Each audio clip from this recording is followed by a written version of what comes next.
My name is Joy Ford Austin. Right now I'm the Executive Director of the Humanities Council of Washington, D.C., and in December I will have done that for 11 years.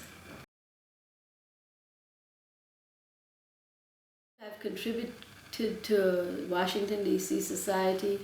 Perhaps I've also helped a little bit, especially with the African American Museum movement.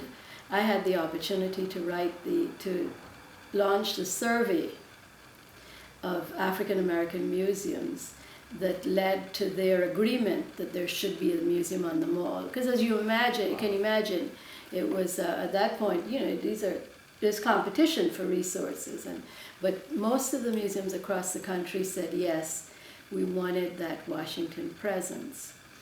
And I had an opportunity to work with the Kellogg Foundation in Battle Creek, Michigan, on the building of an Underground Railroad sculpture.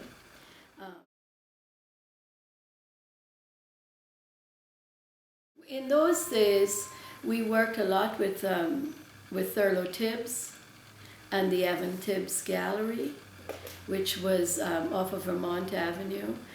Thurlow was the grandson of Madame Ivanti, who was the first African American who really had got a national name as an opera singer.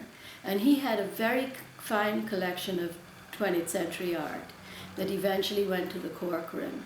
So we worked with him. We worked with the Anacostia Neighborhood Museum a lot in the early years. Well, at the Humanities Council, what we're trying to do is make those subjects of the humanities, the things that you study in college, like literature and history, ethics, sociology, all of those subjects, we think they still have meaning once you're out of school. And one of the things that we've tried to do at the Humanities Council is to use the humanities disciplines to help leaders.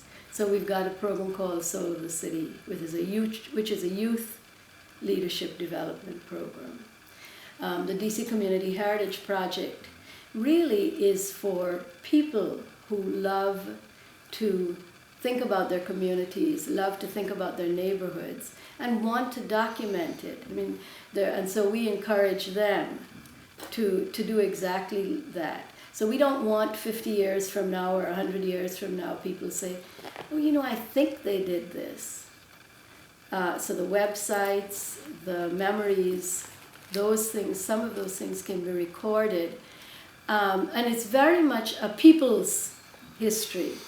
And so the scholar is still critical to all of this, but bringing people and scholarship together in the wider community. And I think that during my time at the Humanities Council, we have really tried to balance those two impulses.